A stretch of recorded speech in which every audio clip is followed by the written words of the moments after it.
A Polícia Federal cumpriu hoje a 10ª etapa da Operação Lava Jato, com 18 mandados de prisão e busca e apreensão em São Paulo e no Rio de Janeiro. O ex-diretor de serviços da Petrobras, Renato Duque, voltou a ser preso preventivamente. Ele é apontado como elo do esquema com o PT. Para a Justiça, depois do início da Operação Lava Jato, Duque continuou operando e enviou a bancos do Principado de Mônaco 20 bilhões de euros que estavam em contas na Suíça. A presidente Dilma Rousseff se reuniu com o núcleo duro da coordenação ministerial desde as 9 da manhã e agora, depois dessa reunião, o ministro da Justiça, José Eduardo Cardoso, fala ao vivo. Nós vamos acompanhar um pouquinho dessa entrevista coletiva que ele concede agora através do canal da NBR. Ao longo dos últimos dias. E manifestações que ficaram longe, a não ser por pequenas minorias, de anúncios golpistas ou anúncios de quebra da democracia, permaneça dentro dos padrões democráticos que conquistamos em 1988. Agora, sim, buscando sempre mais convergências, ouvindo e sendo tolerante com posições que, evidentemente, são antagônicas, mas que podem encontrar resultados comuns na defesa de todos os brasileiros e brasileiras. Então, portanto, essa é uma posição clara da coordenação do governo. Diálogo, tolerância com posições contrárias e, acima de tudo, respeito. O que a gente ouviu aí, né, vai muito na linha, a repetição do que já foi dito ontem, né? Ontem 2 ministros falaram, né? A presidente Dilma Rousseff acompanhou as manifestações em casa, no Palácio da Alvorada, ao lado dos ministros da coordenação política. Pois é, e coube justamente ao ministro da Justiça, Eduardo Cardoso, e ao da Secretaria-Geral da Presidência, Miguel Rosseto, fazer um pronunciamento depois dos atos, 6h30 da tarde, mais ou menos, e de novo houve panelaço.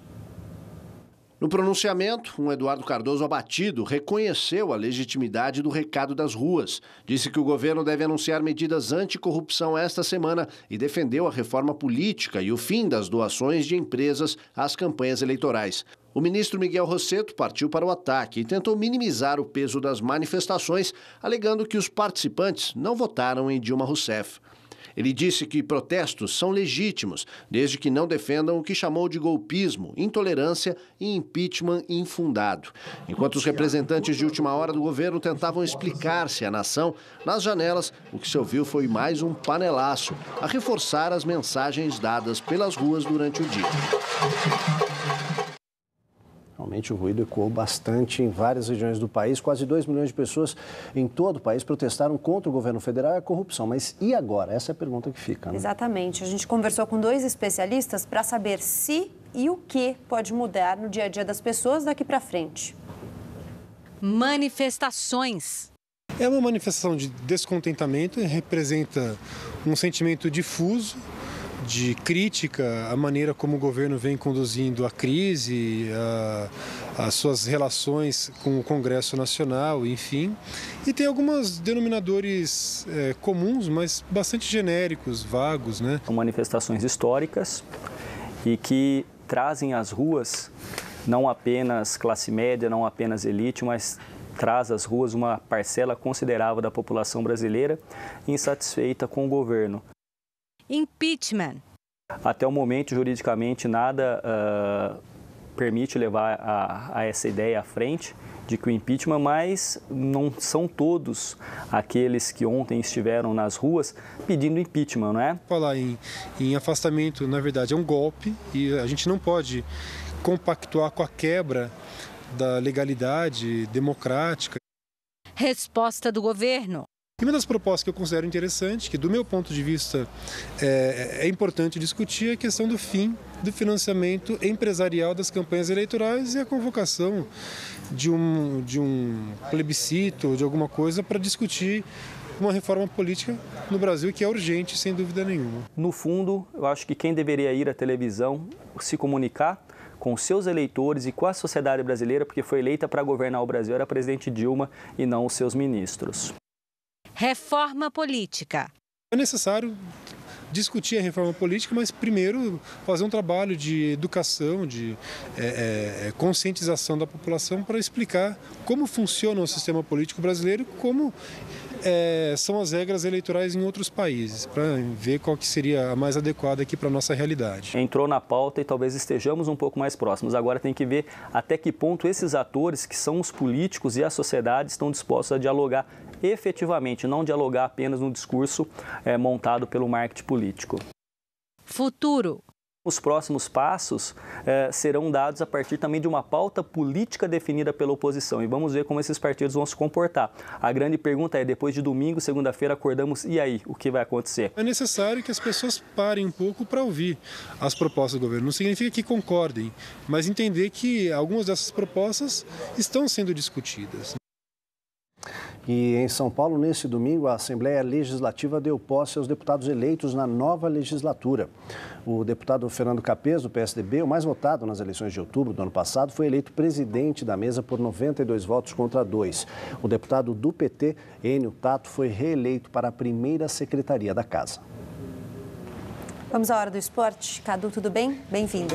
Bem-vindo, tudo bom? Tudo ótimo. E essa camisa da URSS aí? Essa camisa aqui é do goleiro Aranha Negra, né, da década de 50. Foi um dos principais jogadores aí. A gente está fazendo uma homenagem aqui da União Soviética aí da década de 50. Muito bem, vamos para a hora do esporte. Vários jogos do Campeonato Paulista. As rodadas foram antecipadas, né, por conta aí das manifestações. Um dos jogos, Corinthians e Red Bull, não saiu do zero na Arena Corinthians. Vamos ver os demais gols.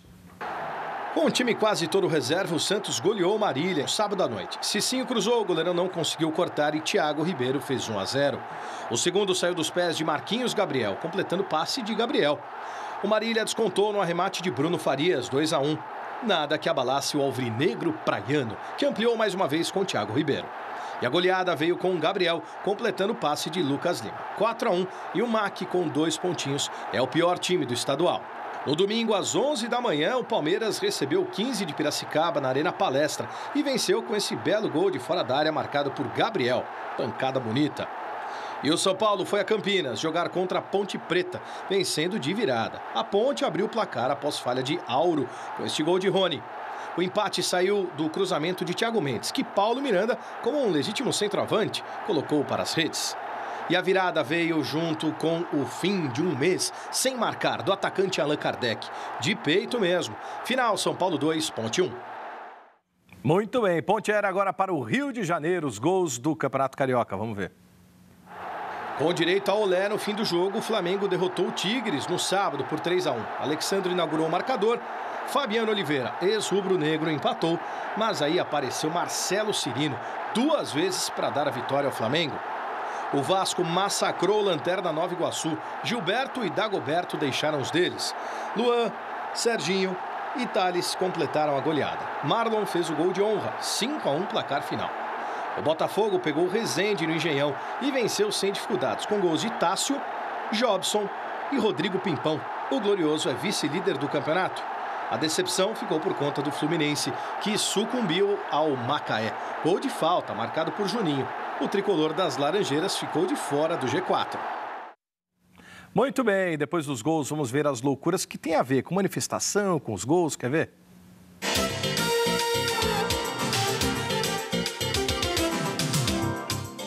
O empate sem gols entre Corinthians e Red Bull teve pelo menos uma cena divertida. Emerson Sheik não teve dúvidas. Sai daí, juizão! Depois ele até recebeu uma ajudinha, né? Pra levantar, mas que lambança, hein? Que posicionamento horrível. O clima das manifestações também respingou no esporte. E em clima de bom humor, esses jovens pediram, primeiro, educação, segundo, Vasco. Depois, saúde, transporte. Aí teve uma outra faixa, essa foi incrível. Olha só onde foi parar o Valdívia. De outro ângulo para você. E no jogo entre São Paulo e Ponte Preta, uma cena inusitada. O meia Birubiru discordou de uma marcação da bandeirinha Tatiane Sacilotti e foi reclamar. Mas Sacilotti não leva desaforo pra casa. Que é isso? Abra lá. Quem manda aqui sou eu. Cartão amarelo pro garoto. Eu adorei a Sacilotti. Parabéns pra Sacilotti. Que nada, só porque a mulher vai reclamar. E ela botou ordem na cara. Falou, não, aqui não. E ele sai meio que... Tá bom, desculpa. Meio com o rabo meio das pernas, né? Que parece um pouco com lá em casa, viu?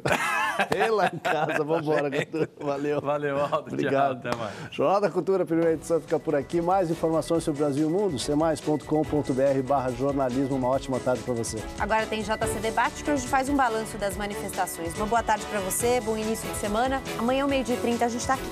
Até lá. Até lá.